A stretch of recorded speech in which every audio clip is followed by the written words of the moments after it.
আমার নাম মোহাম্মদ গুলাম রবি সোহাগ। আমি medical admission test 2024-25 Rajshahi medical কলেজে চান্স পেয়েছি। তো আজকের এই ভিডিওতে মূলত আমি আলোচনা করব আমি যখন মেডিকেল অ্যাডমিশন টেস্টের জন্য প্রিপারেশন নিয়েছিলাম, সো তখন আমি বায়োলজি কীভাবে নোট করছিলাম।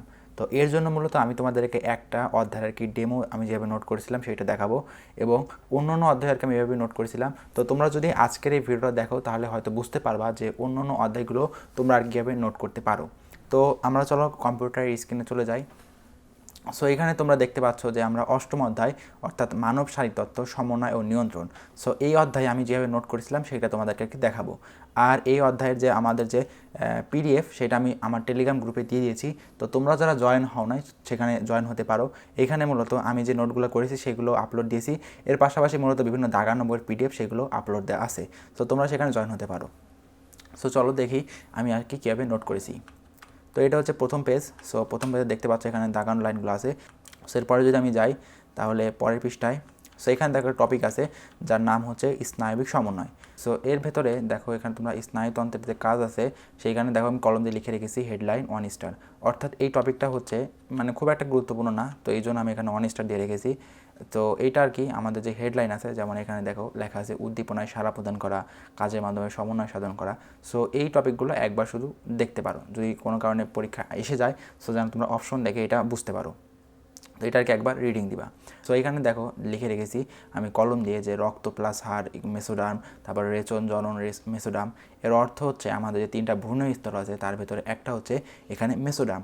সো এই মেসোডার্ম থেকে মূলত এই 4টা যে তন্ত্র আছে এই 4টা তন্ত্রের উৎপত্তি হয়। সো এই জন্য আমি এটা লিখে রেখেছি। সো এটা কেন লিখেছিলাম এর কারণ হচ্ছে তোমরা যদি এই লাইনটা একটু খেয়াল করো, তো দেখো এখানে হচ্ছে ভ্রূণ এক্টোডার্ম থেকে আর কি আমাদের স্নায়ুতন্ত্রের উৎপত্তি হয়। সো যেহেতু এখানে এক্টোডার্মের কথা আছে, সো এর জন্য আমি অন্য একটা অধ্যায় পড়ছিলাম যে মেসোডার্ম থেকে এই 4টা জিনিসের উৎপত্তি হয়। সো এটা এখানে লিখে রেখেছি, এতে করে আমার যে আগের যে অধ্যায় ছিল সেখানে যে টপিকগুলো আমি পড়েছিলাম তো সেটা একটা রিক্যাপ হয়ে যায়। তো এই জন্য আমি এভাবে লিখে রাখতাম। এরপরেও তুমি বেশ কয়েকটি জায়গায় দেখতে পাওয়া যে এভাবে আমি অন্য অন্য অধ্যায় টপিকগুলো লিখে রাখতাম, এতে করে আর কি রিভিশন দেওয়া অনেক সহজ হয়। তো এরপরে যদি আমি যাই, সো এখানে দেখো যে স্নায়ুতন্ত্রের যে গঠন সেখানে নিউরন এবং নিউরোগ্লিয়া আছে। সো এখানে নিউরনের যে টপিক সেটা হচ্ছে 3 স্টার টপিক, মানে এটা হচ্ছে গুরুত্বপূর্ণ টপিক। আর এইখানে যদি তোমাদেরকে আমি দেখাই যে দেখো মাঝে মধ্যে আমি এরকম আর কি বক্স করে রেখেছি, এখানে দেখো এখানে বক্স করে রেখেছি। এর অর্থ হচ্ছে এখানে দেখো এটা হচ্ছে বোল্ড লাইন। তো মেডিকেলের স্যাররা সবসময় বোল্ড লাইন থেকে কোশ্চেন করে, আর এখানে যেহেতু এই বোল্ড লাইন আছে তো এই জন্য আমি এটা আরও বক্স করে রেখেছি, যেন কোনো কারণে রিভিশন দেওয়ার সময় কিংবা আমি যখন বইয়ের পৃষ্ঠা উল্টাবো তখন যেন এটা আমার চোখে পড়ে, সেই জন্য আমি এভাবে বক্স করে রেখেছি। তো এর পাশাপাশি দেখো এখানে পাশেই লিখে রেখেছি হচ্ছে কোষ দেহ থেকে নিউরোসাইটোন। এর অর্থ হচ্ছে এই কোষ দেহের অপর নাম হচ্ছে নিউরোসাইটোন। সো এটা আর কি এই বইয়ে নাই, অন্য একটা বই ছিল তো সেখান থেকে আমি এটা কালেক্ট করেছি আর এটা আমি এখানে লিখে রেখেছি। সো এরকম তোমরা চাইলে কিছু মানে এক্সট্রা ইনফরমেশান যেগুলো আছে যেগুলো হয়তো ক্লাসে বলে দিবে কিংবা অন্য অন্য রাইটার ইনফরমেশান তোমরা যেগুলো পাও আর কি সেগুলো একটা বই লিখে রাখার চেষ্টা করবা। তো এটা গেল হচ্ছে আমাদের নিউরনের যে টপিকটা, যেটা একটা 3 স্টার টপিক। সো এরপরে যদি আমি যাই তাহলে দেখো পরের পৃষ্ঠায়, সো এখানে দেখো আমি হচ্ছে একটি স্টিকি নোট দিয়ে আর কি কিছু গুরুত্বপূর্ণ তথ্য সেগুলো লিখে রেখেছি, যেমন বারবডি কী, তারপর হচ্ছে নিসলদানা কী। সো তোমরাও চাইলে এইভাবে লিখে রাখতে পারো, যেগুলো এক্সট্রা ইনফরমেশান এইভাবে যদি স্টিকি নোট দিয়ে লিখে রাখো তো দেখা যাবে যখন রিভিশন দিবা তখন আর কি অনেক হেল্পফুল হয়। তো এর পাশাপাশি দেখো এখানে মায়োলিন শিথের জায়গায় এক্সোলেমা লিখে রেখেছি, অর্থাৎ মায়োলিন শিথের আরেক নাম হচ্ছে এক্সোলেমা। সো এইভাবে তোমরা আর কি লিখে রাখতে পারো, কারণ দেখা যায় অনেক সময় মেডিকেল অ্যাডমিশন টেস্টে আর কি যেটা প্রচলিত নাম এটি না আসে অন্য একটা নাম চলে আসে, কিংবা ইংলিশ নাম বাংলা নাম এভাবে আর কি পেঁচিয়ে প্রশ্ন করতে পারে। সো এর জন্য তোমাদের একটা কথা বলবো, সেটা হচ্ছে এভাবে যে এক্সট্রা ইনফরমেশান আছে কিংবা যেগুলো হচ্ছে বিকল্প নাম সেইগুলো এভাবে লিখে রাখতে পারো। তার পাশাপাশি দেখা এখানে একটা চিত্র আছে, তো চিত্রে আমি কিছু তথ্য লিখে রেখেছি। বিশেষ করে যখন তুমি রিভিশন দেবে তখন এই চিত্র দেখে যদি তুমি এই রিভিশন দাও তো দেখা যাচ্ছে সময়ও কম লাগে, আবার তোমাদের বুঝতে সমস্যা হয়। এর পাশাপাশি যখন পরীক্ষা হলে যাও তখন মানে এই চিত্রটা যদি তোমার মাথায় থাকে তাহলে তুমি অপশন দেখে কিংবা তুমি আর কি অনুমান করেও খুব সঠিক অ্যান্সার দিতে পারবা। তো এইভাবে দেখো এখানে কিছু সংখ্যাভিত্তিক মান আছে, তো সেগুলো আমি এভাবে বক্স করে লিখে রেখেছি। তো তোমরা এভাবে লিখে রাখবা, তো এতে করে দেখা যাচ্ছে লাস্ট মোমেন্টে খুবই ভালো হয়। তো এখানে একটা শখ আছে, তো শখ সবসময় মেডিকেল অ্যাডমিশন টেস্টের জন্য গুরুত্বপূর্ণ, কারণ শখ থেকেই কোশ্চেন আসে অনেক বেশি। তো এখানে দেখো একটা আর কি আমি লাল কালি দিয়ে দাগিয়ে রেখেছি। সো এইটা হচ্ছে সবথেকে গুরুত্বপূর্ণ, যে আমাদের যে একজন আছে এটা হচ্ছে চেস্ট স্নায়ু এবং ডেন্ড্রাইট এটা হচ্ছে সংবেদী স্নায়ু। সো এখানে যেহেতু শখে আছে, এটা খুবই গুরুত্বপূর্ণ তথ্য। তো এর জন্য মূলত আমি পরের পেজে এখানে স্টিকি নোট দিয়ে মূলত এই তথ্যটাই লিখে রেখেছি, যে ডেন্ড্রাইট হচ্ছে সেন্সরি বা সংবেদী এবং একজন হচ্ছে মোটর বা চেস্ট স্নায়ুতন্ত্রের কাজ করে। তো এতে করে দেখা যাবে যে কোনো কারণে যদি আমি এই লাইনটা স্কিপ মিসও করে যাই, তারপরে মূলত আমি যেন এই স্টিকি নোট দিয়ে দেখতে পারি। তো এর জন্য আমি তোমাদেরকে একটা সাজেশান দেবো, সেটা হচ্ছে যখন যেগুলো খুবই গুরুত্বপূর্ণ টপিক, মনে করো মেডিকেলে আসবে, তুমি বুঝতেছো, তোমাদের যখন ক্লাস নেবে তখন তো বলেই দিবে যে এইগুলো হচ্ছে বেশি গুরুত্বপূর্ণ। তো সেইগুলো যখন দেখবা, তো সেটা চেষ্টা করবা এইভাবে স্টিকি নোটে লিখে রাখতে। এতে করে কোনো কারণে মনে করো যে তোমার বইয়ের যদি লাইনটা মিস হয়ে যায়, তুমি এভাবে স্টিকি নোট দিয়ে আর কি সেটা পড়ে নিতে পারো। এর পাশাপাশি দেখো এখানে একটা শখ আছে, তো এই শখটা 3 স্টার শখ। তো এখানে দেখো বিভিন্ন নিউরনের যে প্রকারভেদ সেটা আছে, কাজের উপর ভিত্তি করে সংবেদন পরিমাণের ভিত্তি করে বিভিন্ন ভাগে ভাগ করা হয়েছে। সো এটা আর কি একবার দেখে নিতে পারো। তো এর পাশাপাশি তোমরা যদি এইখানে একটু খেয়াল করো, সো দেখতে পাবা যে এইখানে হচ্ছে আমি আর কি একটা লাল মোটা মার্কার দিয়ে বক্স করে রেখেছি। তো এইটার কারণ হচ্ছে আমি যে ডেইলি এক্সাম, উইকলি এক্সাম, এর পাশাপাশি paper final, subject final, model test এগুলো দিয়েছি। তো সেখানে দেখা যাচ্ছে যে কিছু কিছু প্রশ্ন আমার ভুল হতো, তো সেইগুলোতে ভুল হতো, সেইগুলো আমি আর কি বইয়ে এভাবে দাগিয়ে রাখতাম। এতে করে দেখা যাচ্ছে যখন আমার ভুলগুলো হয়, তো পরবর্তীতে যদি আমি এই পৃষ্ঠা পড়তে আসি, তো তখন আমার চোখ পড়বে যে এইটাতে আমার ভুল হয়েছে। সো এতে করে আমার যখন মেডিকেল অ্যাডমিশন টেস্টে যখন আমার এই প্রশ্নটা আসবে, তখন আমার আর ভুল হবে না। সো এইটা আর কি আমি ফলো করতাম। সো তোমরা এটা ফলো করবে, এটা খুব হেল্পফুল, এটা আমি আর কি অনেকে ইউজ করতে দেখেছি এটা। আর এর পাশাপাশি দেখো এখানে একটা ছন্দ আছে আরসিএন অ্যান্ড বিএসএন। সো এই আরসিএন দ্বারা মূলত আমি এখানে রেটিনা, ককলিয়া এবং নোজ এই তিনটাকে মনে রাখতাম। সো এটাকে আমি মনে থাকতানোর জন্য এই ট্রিকটা আমি ফলো করছি। তো তোমরাও চাইলে এভাবে ছোটোখাটো ট্রিক, ওয়ার্ড কিংবা ছন্দের মাধ্যমে মনে রাখতে পারো। তো এরপরে যদি আমি আরও নিচে যাই, সো এখানে দেখো যে কাজের প্রকৃতি অনুসারে নিউরনকে 3 ধরনের হতে পারে। সো এটাতে আমি 100 স্টার টপিক দিয়ে রেখেছি। তো এর কারণ হচ্ছে এটা আর কি খুবই গুরুত্বপূর্ণ একটা টপিক। তো এরপরে দেখো এখানে লেখা আছে যে ব্রেনে থাকে 100 বিলিয়ন নিউরন আর নিউরোগ্লিয়া থাকে হচ্ছে 1 বিলিয়ন। সো এটা সংখ্যাভিত্তিক মান, এইটা আমি দুইটা এক জায়গায় লিখে রেখেছি, এতে করে আমার কি নিউরন আর নিউরোগ্লিয়ার একটা পরিমাণে একটা তুলনা করতে পারি। সো এইভাবে তুলনা করে যদি পড়ো, তাহলে পড়াটা বেশি দিন মনে থাকে। তো এরপরে যে টপিকটা আছে সেটা হচ্ছে নিউরোগ্লিয়া। সো এটাও একটা 100 স্টার টপিক, এটা খুবই গুরুত্বপূর্ণ টপিক এবং এটা তোমাদের গুরুত্ব সহকারে পড়তে হবে। সো এই নিউরোগ্লিয়াটা আসলে কি, দেখো এখানে লেখাই আছে, এটা হচ্ছে একটা যোজক টিস্যু। সো এই জন্য আমি এটা লিখে রেখেছি যোজক টিস্যু, কারণ অনেক সময় আছে যে আর কি এই লাইনগুলো পড়ার সময় থাকে না। সো এই সবগুলো টপিকের বেসিক ক্লিয়ার করার জন্য আমি যেগুলো আর কি পয়েন্ট বা কি ওয়ার্ড সেগুলো আমি এভাবে কলম দিয়ে লিখে রাখতাম। এতে করে আর কি খুবই উপকৃত হয়েছে আমি। তো আমি এই জন্য তোমাদেরকে সাজেশন দেবো যে এটা আর কি করো তোমরা। এর পাশাপাশি দেখো আমরা নিউরোগ্লিয়াকে 4টি ভাগে ভাগ করতে পারি। এর মধ্যে একটা আছে অ্যাস্ট্রোসাইট, এবং এই অ্যাস্ট্রোসাইটের কাজগুলো কি, এটা হচ্ছে পুষ্টি সরবরাহ করে নিউরনকে। এর পাশাপাশি এটা হচ্ছে টিউমার সৃষ্টি করতে পারে। সো এটা আর কি এই বইয়ে নাই, তো আমি এটা এক্সট্রা রাইটার ইনফরমেশন এভাবে লিখে রেখেছি। তো এইভাবে লিখে রাখতে পারো। তো এরপরে দেখো আরেকটা আছে, সেটা হচ্ছে অলিগোডেন্ড্রোসাইট, যেটা কি মায়োলিন আবরণ গঠন করে। সো এইগুলোর যে কাজ আছে, এই কাজগুলো খুবই গুরুত্ব সহকারে পড়বা, কারণ কাজ থেকে প্রশ্ন আসে। তো এরপরে আরেকটা আছে, সেটা হচ্ছে ইপেনডাইমা। সো ইপেনডাইমা হচ্ছে সেরিব্রোস্পাইনাল ফ্লুইড ক্ষরণ করে। সো দেখো এখানে আমি কলম দিয়ে সিএসএফ লিখে রেখেছি, এর অর্থ হচ্ছে এটি সেরিব্রোস্পাইনাল ফ্লুইড ক্ষরণ করে। তো এভাবে কিছু শর্টকাট টেকনিকের মাধ্যমে তোমরা এগুলো মনে রাখতে পারো। সো এরপরে আরেকটা টপিক আছে, সেটা হচ্ছে সিন্যাপস। সো সিন্যাপস হচ্ছে একটি 2 স্টার টপিক। সো এটা আর কি খুব একটা গুরুত্বপূর্ণ টপিক না, একবার জাস্ট রিডিং দিতে পারো। তবে আরেকটা টপিক আছে সিনাপসের প্রকারভেদ। সো এটাও খুব একটা গুরুত্বপূর্ণ টপিক না, এটাও তোমরা চাইলে পড়তে পারো, না চাইলে স্কিপও করতে পারো। তো এরপরে দেখো এখানে আছে নিউরন থেকে নিঃসৃত রাসায়নিক বস্তু।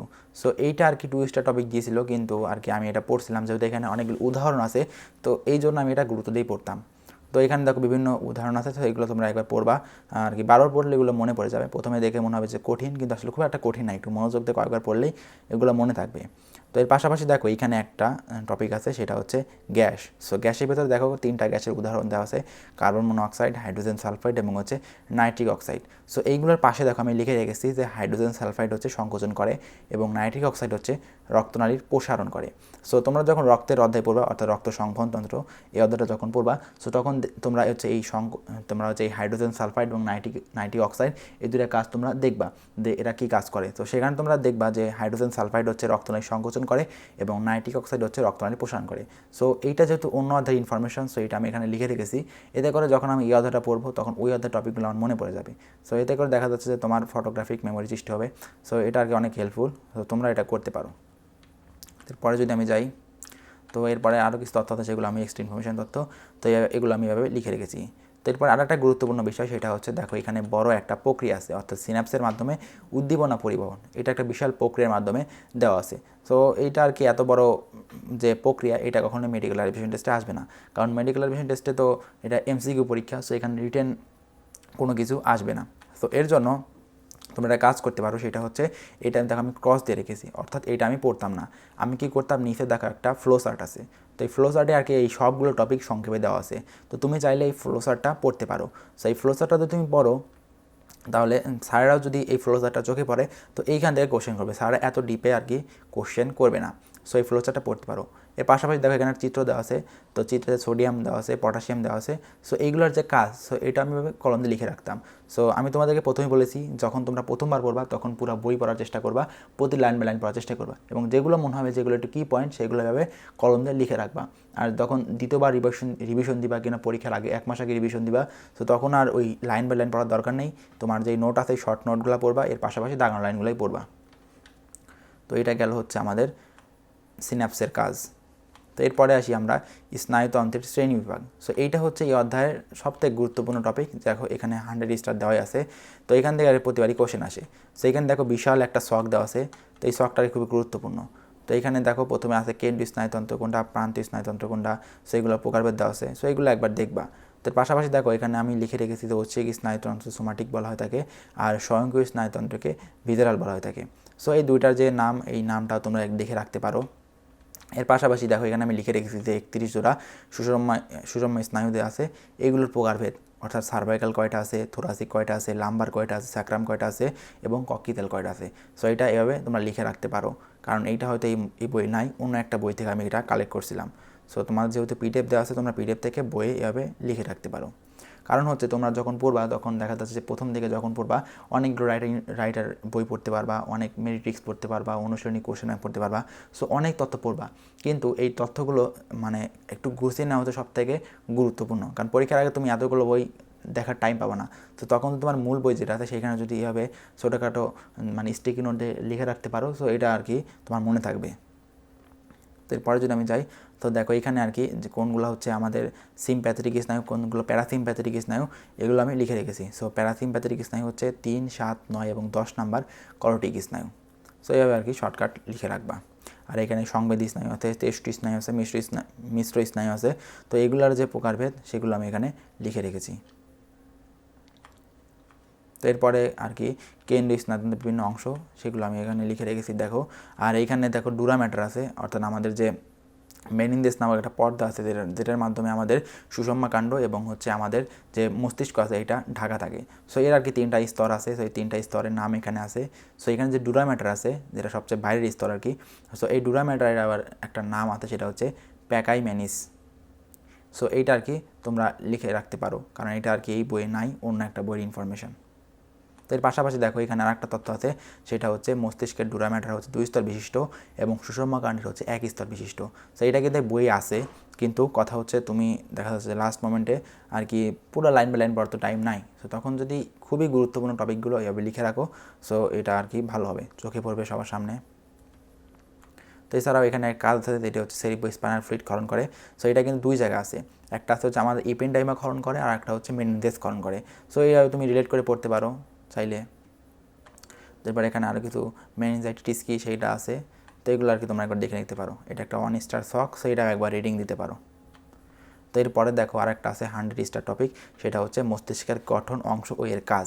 সো এইটা আছে, তো এটা আর কি তোমরা দেখে নিতে পারো। তো এখানে দেখো একটা বক্স আছে এবং এই বক্সের নিচে লেখা আছে যে মেডিকেল অ্যাডমিশন টেস্ট 1617, অর্থাৎ এই প্রশ্নটা মেডিকেল অ্যাডমিশন টেস্ট 1617 এসেছিল।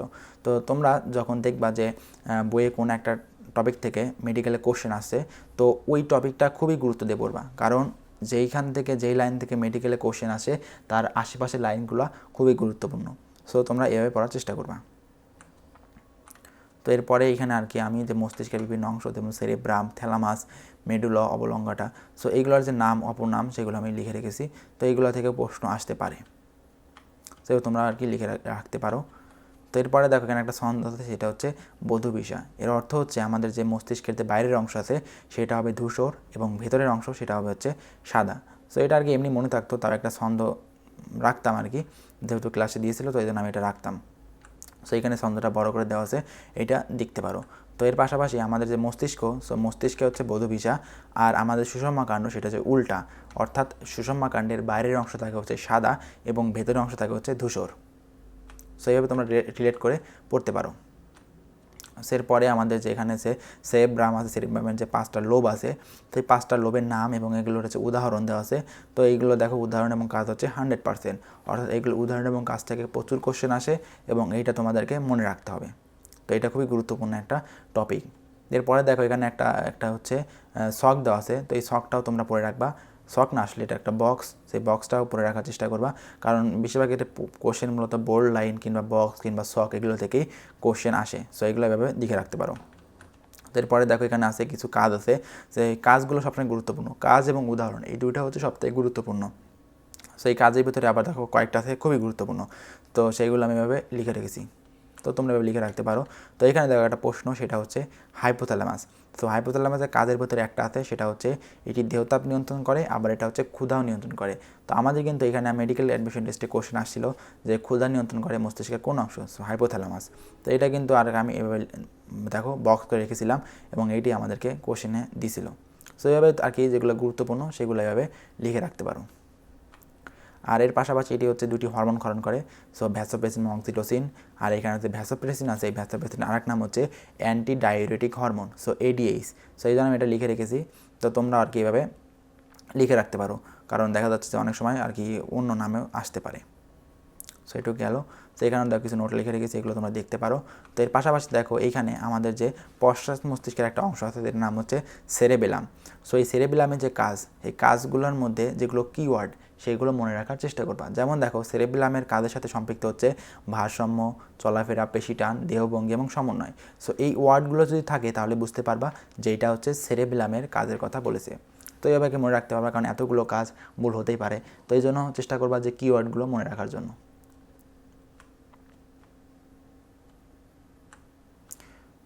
এরপরে আছে আমাদের পশ্চাৎ মস্তিষ্কের পন্স এবং হচ্ছে মেডুলা অবলঙ্গটা। সো পন্স আর মেডুলা অবলঙ্গটা এই দুটার কাজ অনেকটা একই, কিছু কিছু কাজ শুধু ভিন্ন আছে। তো এই জন্য আমি এটা কি দুটো একসাথে রিলেট করে পড়তাম। সো এখানে দেখো আমি যদি পরের পেজে যাই, তো তাহলে দেখো এখানে আছে যে মেডুলা অবলঙ্গটা, এটা হচ্ছে আমাদের শ্বসনে কাজ করে। আবার এখানে যে পন্স আছে এটা হচ্ছে শ্বসনের হার নিয়ন্ত্রণ করে। সো এই দুটো কিন্তু কনফিউশন, একটা শ্বসন নিয়ন্ত্রণ করে আর একটা শ্বসনের হার নিয়ন্ত্রণ করে। সো এই জন্য তোমরা এই দুইটা টপিক আর কি রিলেট করে পড়তে পারো। তার পাশাপাশি দেখো এখানে আরেকটা গুরুত্বপূর্ণ বিষয় আছে, সেটা হচ্ছে মধ্য মস্তিষ্ক, পন্স এবং মেডুলা অবলঙ্গটাকে ব্রেইন স্টেম বলা হয়। সো এটা আমি বক্সে রেখেছি, কারণ এটা হচ্ছে আর কি হাইলাইটিং একটা টপিক, তোমরা এভাবে পড়তে পারো। তার পাশাপাশি দেখো এখানে লেখা আছে যে পন্স থেকে হচ্ছে 5, 6, 7, 8 নাম্বার স্নায়ুর উৎপত্তি হয়। সো এটা কিন্তু এখানে নাই, কিন্তু এটা অন্য এক জায়গা ছিল। তো আমি যেহেতু এখানে পন্স পড়তেছি, সো পন্সের সাথে সম্পৃক্ত যা যাতে সবগুলো আমি এখানে নোট করে রেখেছি, তো তোমরা এভাবে আর কি নোট করতে পারো। তো এরপরে আছে হচ্ছে আমাদের মস্তিষ্কের যে ভেন্ট্রিকল বা গহ্বর, এটাও আর কি গুরুত্বপূর্ণ টপিক, 100 স্টার টপিক। সো এটাও একটু ভালোই পড়ার চেষ্টা করবা। আর এখানে দেখো একটা সুন্দর একটা চিত্র দেওয়া আছে, তো এই চিত্রটা দেখে ফোরামেন অফ মনরো কোনটা, অ্যাকুইডাক্ট অফ সিলভিয়াস কোনটা, সো এগুলো একটু দেখে রাখতে পারো। সো এতে করে দেখা যায় তোমার ফটোগ্রাফিক মেমোরি হবে এবং পরীক্ষা হলে আর কি যদি কোনো কারণে ভুলেও যায়, সো এই চিত্রটা যদি তোমার মনে থাকে, তো তুমি বুঝতে পারবা যে কোনটা অগ্র মস্তিষ্কের সাথে পশ্চাৎ মস্তিষ্কের আর কি যুক্ত করতেছে, কোনটা মধ্য মস্তিষ্কের সাথে আছে, সো এগুলো আর কি মনে থাকবে। তো এই চিত্রগুলো সবসময় দেখে মনে রাখার চেষ্টা করবা। তো এরপর দেখো এখানে একটা শখ দেওয়া আছে এবং এই শখে আর কি মস্তিষ্কের সবগুলো অংশ এবং সেগুলো কাজ দেওয়া আছে। সো এটা তো বুঝতেই পারছো যে অবশ্যই গুরুত্বপূর্ণ, এটার বলার অবকাশ রাখে না। সো এখানে কাজ আছে, কাজগুলো খুবই গুরুত্বপূর্ণ, সো এইগুলো আর কি দেখে রাখবা। এই কাজগুলো আসলে আগেই পড়েছো, তো এর ভেতরেই শুধু সবথেকে গুরুত্বপূর্ণ যে কাজগুলো সেইগুলো এই শখের মধ্যে দেওয়া আছে, তো এটা আর কি পড়ে ফেলবা। তো এরপরে এই অধ্যায়ের যে সবথেকে একটা গুরুত্বপূর্ণ যে একটা ছন্দ আছে, সো এই ছন্দটা আর কি আমার খুবই ফেভারিট একটা ছন্দ ছিল, কারণ এই ছন্দের মাধ্যমে এই অধ্যায়ে যে 12 করটিক স্নায়ু আছে যেটা আর কি মুখস্থ করতে অনেকেরই অনেক অনেক সমস্যা হয়, কিন্তু আমি এই ছন্দটা মনে রাখার কারণে আর কি তেমন সমস্যা হতো না। তো তোমরা এই ছন্দটা দেখে রাখতে পারো। তো আমাদের বেলায় আর কি কোশ্চেন আসছিল যে 7 নম্বর করটিক স্নায়ু কোনটা, তো এটা আমি হিসাব করছিলাম যে এখানে O3 আছে, এখানে T2 আছে, তো 5টা এফ আছে এ এফ এ, তো আমাদের এখানে যে এফ আছে, এফ হচ্ছে 7 নম্বর করটিক স্নায়ু। তো এই আমি মনে রাখছিলাম যে এফতে হবে আছে ফেসিয়াল। তো এর পাশাপাশি কোনটা মোটর নিউরন, কোনটা হচ্ছে সেন্সরি, তো এটাও আর কি মনে থাকে না। তো এই জন্য মনে রাখতাম যে সাকিব 346 ম্যাচে 128 সেঞ্চুরি করছে, তো এটা হচ্ছে মনে রাখতাম যে 346 ম্যাচে, তো মতে হচ্ছে আমাদের হচ্ছে মোটর স্নায়ু, তো 3 4 6 হচ্ছে আমাদের মোটর স্নায়ু। আর সেন্সরিতে হচ্ছে সেন্সরি, তো এখানে মনে রাখতাম 1 2 8 এটা হচ্ছে সেন্সরি। তো এইভাবে তোমরা 12 করটিক স্নায়ু এবং হলো কাজ না আর কি 12 করটিক স্নায়ুর নাম এবং কোনটা মোটর কোনটা হচ্ছে সেন্সরি এটা মনে রাখতে পারবা। এরপরে দেখো এখানে একটা বড় ছক আছে, তো এই ছকটাই আর কি এই অধ্যায়ে মনে করো যে সব থেকে বেশি প্রশ্ন আসছে এই ছক থেকে। তো এই ছকটা খুবই খুবই গুরুত্বপূর্ণ, তো এটাই দেখে রাখবা। সেখানে যে কাজ এবং প্রকৃতি আছে সেটা হচ্ছে 100 স্টার টপিক, আর এখানে যে বিস্তার আছে এটা না পড়লে হবে, এটা আর কি আসে না, সেটা আর কি স্কিপ করতে পারো। আর শাখাও আর কি সবার নাই, শুধু 2টার হয়তো শাখা আছে, 3টা শাখা আছে, একটা ট্রাইজেমিনাল, একটা আছে হচ্ছে ফেসিয়াল এবং আরেকটা আছে হচ্ছে ভেগাস। তো এই 3টার আর কি যেগুলো আর কি শাখা আছে এই 3টা দেখে রাখবা। আর উৎস দেওয়া আছে, উৎস খুব একটা লাগে না, সো আর কি এই 3টা শুধু মনে রাখবা, শুধু স্নায়ুর নাম মনে রাখবা, তারপরে শাখাটা মনে রাখবা যদি থাকে আর কি, এবং এরপরে প্রকৃতি মনে রাখবা এবং কাজ মনে রাখবা। সো এই 4টা জিনিস মনে রাখলেই হয়ে যাবে। তো এই শখে তো দেখো এখানে কিন্তু কনফিউশন টপিক আছে, এবং এখানে দেখো হাইপোগ্লোসাল। সো হাইপোগ্লোসাল হচ্ছে আমাদের জিহ্বার বিচলনে সহায়তা করে। আর আমরা যদি এখানে দেখি যে গ্লসোফ্যারেঞ্জিয়াল, এটা হচ্ছে আমাদের স্বাদ গ্রহণ করে, অর্থাৎ এই দুইটার ভিতরে কিন্তু পার্থক্য আছে। সো এখানে একটা শখ আছে, এটা হচ্ছে 1 স্টার শখ, এটা একটু দেখে রাখতে পারো। তো এরপরে করটিক স্নায়ু এবং সুষম স্নায়ুর মধ্যে পার্থক্য আছে, তো এটাও আর কি গুরুত্বপূর্ণ বলা যায়, তো এটা দেখে রাখতে পারো। তো এরপরে আর কি যে আসে সুষমা কাণ্ড বা স্পাইনাল কর্ড যেটা আছে, এটা 1 স্টার টপিক, একবার রিডিং দিতে পারো দাগানো লাইনগুলো, এখান থেকে প্রশ্ন একবার আসে নাই। সো এরপরে আর একটা শখ আছে, এটাও 3 স্টার, এটা একটু দেখে রাখতে পারো যে আমাদের মস্তিষ্ক এবং সুষম কাণ্ডের ভিতরে পার্থক্য। তো এটা গেল। সো এরপরে আর কি অধ্যায়ের একটা বড় পার্ট গেল, এরপরে আর একটা পার্ট আছে সেটা হচ্ছে চোখ। তো আমাদের চোখের যে পার্টটা আছে এখানে একটা বড় শখ আছে, তো এই শখটা আর কি ভালোভাবে একটু মনে রাখার চেষ্টা করবা, কারণ এই শখ যদি মনে রাখো তো ভেতরে আর কি তেমন সমস্যা হয় না। তো এই শখটা আর কি খুবই গুরুত্ব দিয়ে পড়বা। তো এরপরে আর কি এখানে কাজ আছে, এগুলো আর কি পড়ে রাখতে পারো, এগুলোতে খুব একটা কোশ্চেন আসে না, কিন্তু আর কি গুরুত্বপূর্ণ বলা যায়, কারণ একবার কোশ্চেন কিন্তু আসছিল, সো অনেক আগে আসছিল বাট একবার আসছিল, এটা খুব একটা গুরুত্বপূর্ণ না, শুধু আর কি কয়েকবার পড়ে রাখতে পারো, চোখ খুব একটা গুরুত্বপূর্ণ না, সেখানে দেখে রাখতে পারো। আমি দেখো বক্স টক্স করেছি, এখানে একবার আসছিলো মেডিকেল অ্যাডমিশন টেস্টে দেখতে পাচ্ছ, তার মানে হচ্ছে পিউপি যেটা সেটা গুরুত্বপূর্ণ টপিক, এগুলো দেখে রাখতে পারো। তারপর এখানে দেখো রড কোণ, তারপর হচ্ছে আমাদের কোন কোষ, এগুলোর পরিমাণ আছে, এই সংখ্যাভিত্তিক মানটা গুরুত্বপূর্ণ, কারণ আমাদের হচ্ছে রড কোষ আছে 12,50,00,000 আর হচ্ছে কোন কোষ আছে হচ্ছে 60 থেকে 70 লক্ষ। তো এই মানটা মনে রাখতে পারো, এটা একটু গুরুত্বপূর্ণই আছে বলা যায়, এটা মনে রাখতে পারো। তো এরপরে যদি আমি যাই, তো এখানে রড কোষ এবং কোন কোষের ভিতরে পার্থক্য আছে। তো এই চোখের যে টপিক আছে এই টপিকের ভেতরে এই শখটাই শুধু গুরুত্বপূর্ণ, তুমি যদি কিছু না পারো এই শখটা ভালোভাবে পড়ে রেখো, তাই আশা করা যায় কমন পড়বে।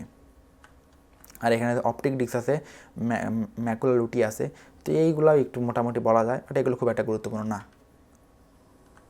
তো আর কি বললামই যে এগুলো আর কি খুব একটা গুরুত্বপূর্ণ না। তো এখন আমরা যাব হচ্ছে আমাদের পরের যে অংশ, অর্থাৎ আমাদের যে কানের যে অংশটা আছে সেইটাতে চলে যাব। তো তার আগে এখানে দেখো আছে হচ্ছে উপযোজন। উপযোজন বলতে বোঝায় যে আমাদের চোখে আমরা যখন কোনো একটা বস্তুকে দেখি তখন বস্তুটা কোনো সময় দূরে থাকে, কোনো সময় কাছে থাকে। তো আমাদের চোখে কিন্তু লেন্স যেটা আছে সেটা কিন্তু নিজের মতো করে আর কি আমাদের লেন্সের ফোকাস কাছে আনে আবার দূরে আনে। সো এই কাজটাকে বলা হচ্ছে উপযোজন।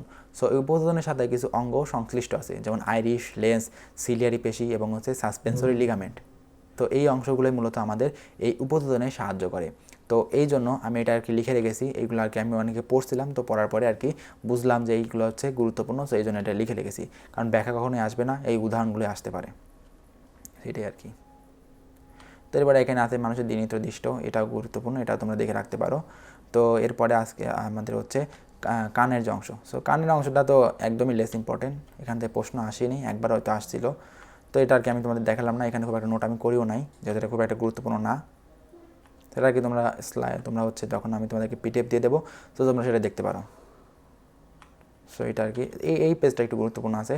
সো এই পেজটা ভালোভাবে পড়তে পারো যে ভারসাম্য রক্ষায় কোনটি কাজ করে, আর হচ্ছে আমাদের শ্রবণ অঙ্গ হিসেবে কোনটি কাজ করে। শ্রবণ অঙ্গ হিসেবে ককলিয়া কাজ করে, আর হচ্ছে ভারসাম্য রক্ষার জন্য আমাদের ভেস্টিবুলার অ্যাপারেটাস যেটা আছে সেটা কাজ করতে পারে। এটা হচ্ছে গুরুত্বপূর্ণ। সো এরপরে যেটা আছে সেটা হচ্ছে আমাদের যে রাসায়নিক সমন্বয়, অর্থাৎ আমাদের হরমোন যে আছে, হরমোনের টপিকটা। সো আমাদের এই অধ্যায়ে হরমোন এবং হচ্ছে আমাদের হচ্ছে মস্তিষ্ক, এই দুটো হচ্ছে সবথেকে গুরুত্বপূর্ণ টপিক। আর চোখ, আমাদের যে কান আছে, এটা একটু কম গুরুত্বপূর্ণ। সো এই জন্য যে রাসায়নিক সমন্বয় আছে এবং হচ্ছে আমাদের মস্তিষ্কের যে বিভিন্ন পার্ট এবং কাজ আছে, এই দুটো হচ্ছে সবথেকে গুরুত্বপূর্ণ টপিক। সো এইগুলো আর কি পড়বা। সো এর জন্য আমি এইটুকু একটু নোট করেছিলাম যে মিশ্র গ্রন্থি কোনটা, বৈক্ষরা গ্রন্থি কোনটা, অন্ধকারা গ্রন্থি কোনটা, সেভাবে শর্ট নোট করেছিলাম। তো এটা তোমরা দেখতে পারো। সো এখানে এই শখটা আছে, শখটা পড়তে পারো। এটা 100 স্টার দিয়ে রাখছি। তো যেগুলো হচ্ছে 100 স্টার সেগুলো অবশ্যই খুবই গুরুত্ব দিয়ে পড়বা। তো এটা আর আমি দেখালাম না। সো এখানে তোমরা দেখতে পাচ্ছ যে কোনটা 3 স্টার কোনটা 4 স্টার। তো এর পাশাপাশি এখানে একটু শর্ট নোট করে রেখেছি, শর্ট নোটটা দেখতে পারো। তো আশা করি তোমরা আর কি বুঝতে পেরেছো যে আমি আসলে কীভাবে নোট করতাম। তো এইটা ছিল আমাদের হচ্ছে বায়োলজি আমি কীভাবে নোট করতাম সেইটা। তো এরপরে মূলত অন্য একটা ভিডিওতে আমি আর কি চেষ্টা করব যে আমি কেমিস্ট্রি কীভাবে নোট করতাম, ফিজিক্স কীভাবে নোট করতাম, তারপরে ইংলিশ এবং জিকে কীভাবে পড়তাম, সেটা অন্য একটা ভিডিওর মাধ্যমে দিয়ে দেবো। তো আশা করি আজকে এই ভিডিও তোমাদের সবারই ভালো লেগেছে। তো আমি চেষ্টা করেছি যে আমি কীভাবে পড়েছি আমি সব গাইডলাইনগুলো তোমাদেরকে দেওয়ার জন্য। তোমরা যদি এখন থেকে আর কি, অনেকে এখন আসো যে ইন্টারে পড়ো, সো তোমরা যদি এখন থেকে এগুলো ভালো ফলো করো, তো আশা করি যে তোমরা অনেক ভালো রেজাল্ট করতে পারবা। তো তোমাদের জন্য, সবার জন্য দোয়া রইলো, আমার জন্য দোয়া করবা। আর আজকের ভিডিও এই পর্যন্তই। ধন্যবাদ সবাইকে।